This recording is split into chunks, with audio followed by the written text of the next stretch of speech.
About 20 years ago, a small group of anti-government enthusiasts flocked to a tiny New England town.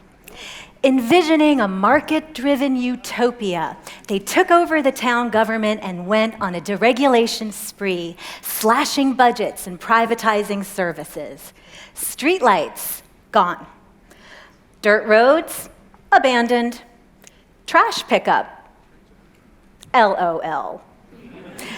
But the most memorable outcome can be summed up by the greatest stage direction in the English language from William Shakespeare, The Winter's Tale.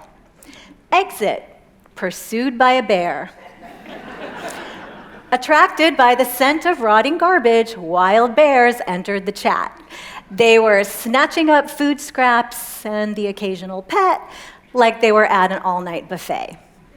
It was mayhem. And a cautionary tale about our personal responsibility to participate in a democratic society.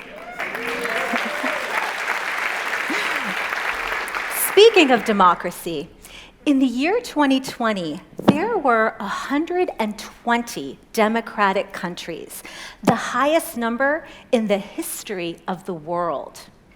Since then, though, we've seen year after year of democratic decline. Today, 71% of the global population lives in an autocracy. So what's going on? Well, let's step back a bit and consider being human, which means being social. We can't help ourselves, it's in our DNA. Humans are at our best when we're working together. We've spent hundreds of thousands of years creating and recreating our social systems. And over time, these systems became complex and sophisticated institutions like religion, education, and government. That last one lights the fire in my soul because I am a local government evangelist and I preach the gospel of civic engagement.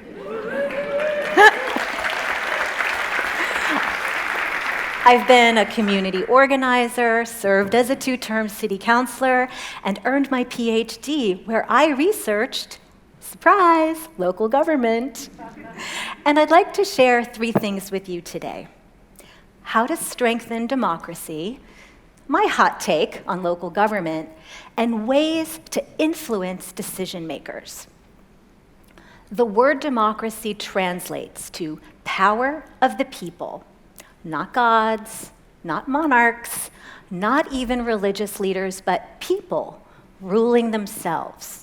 And it's fairly new. Just a tiny blip on the vast timeline of humanity. Would you believe the game of backgammon, irrigation systems, even plastic surgery predate democracy? So it's rather recent and quite vulnerable. And we're bearing witness to this vulnerability right now. Powerful interests are polarizing us, pushing us to embrace ideological extremes. How that works is polarization is toxic, so people turn away and tune out.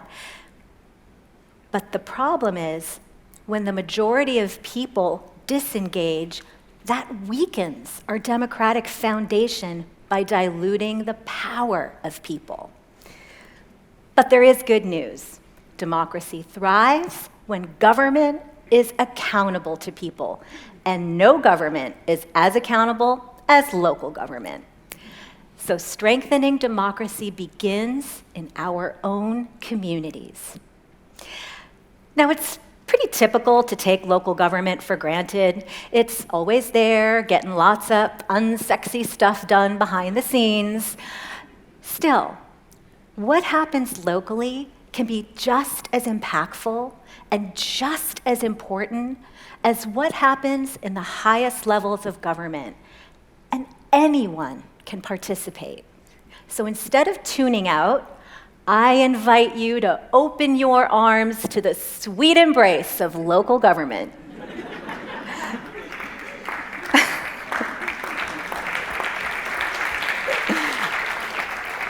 Here's a few reasons to get fired up about it.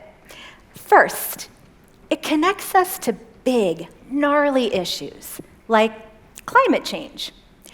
When the US walked away from the Paris Agreement, the city council I served on stepped in to fill the void. We enacted climate-friendly policies locally, from renewable energy to single-use plastics that saved residents money and impacted the climate globally.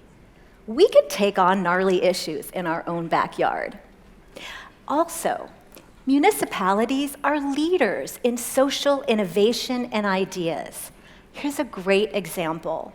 The city of Boston is tackling the affordable housing crisis with their Welcome Home Boston initiative, which involves creating low-income housing for low-income residents on city-owned land. Housing is the first step in building generational wealth. And last, getting involved locally is one way to combat the epidemic of loneliness. People today feel more isolated and disconnected from one another than ever before. But humans are social. We need each other. Civic engagement is a great connector. Suddenly, you're with like-minded neighbors who care about the same things you care about. So, let's do an exercise. Imagine developing radical curiosity about where you live. Do you know who's making decisions? Or what issues are getting attention? Is it climate change? Affordable housing? Book bans? You know, just 15% of Americans vote in local elections, and even fewer participate on a regular basis. When the majority of people are tuned out, that gives an awful lot of power to those few who are tuned in. Kind of like if just this row right here in front had influence over outcomes for everyone else sitting in here today. I think it should be easier for the silent majority to understand your civic power. So I created a hack called the Civic Empowerment Pyramid. The higher you climb, the more empowered you are, the more influence you have. Let's walk through it together using the example of that small town I mentioned before. At the very bottom is notice. There's that radical curiosity. You may know of some things happening locally, maybe not deeply, but you're aware. It's like, who are these people that moved here and took over my town government? And you're inclined to respond in some way. Maybe you comment in a local Facebook group or at a Little League game. Hey, has anyone else seen the trash piling up? Why are people doing murders now?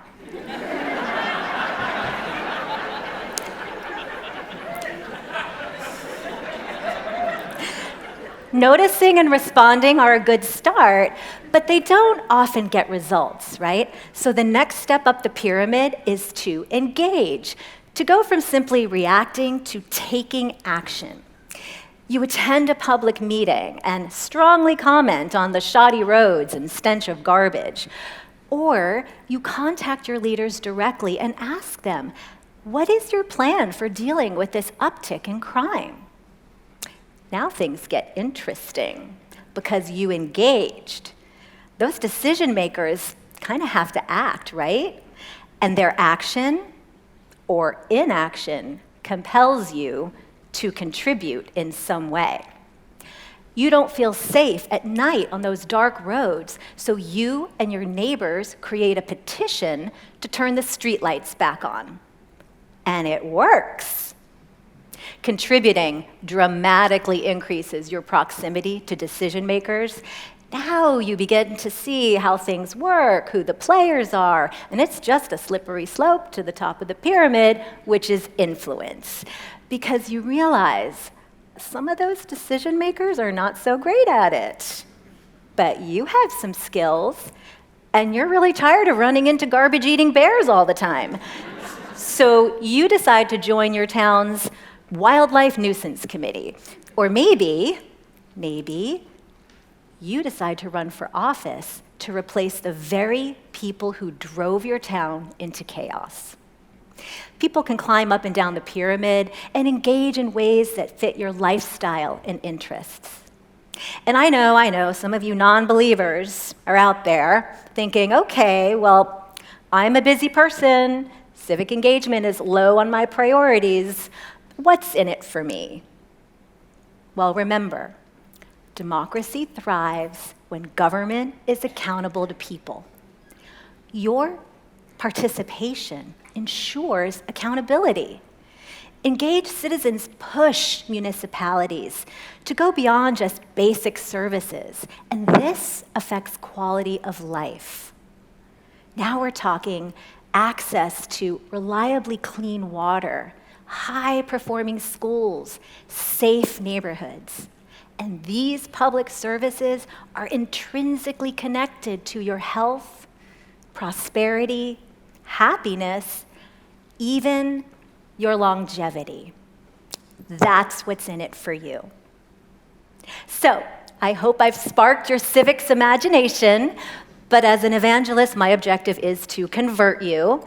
And look, I get it, I know, municipal government may not be the coolest or most exciting thing in town. Or is it?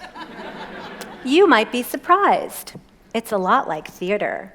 There's a little bit of drama, some real crazy characters, plot twists, and sometimes you're pursued by a bear.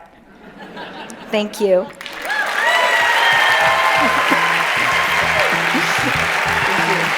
What? Thank you. Oh my God.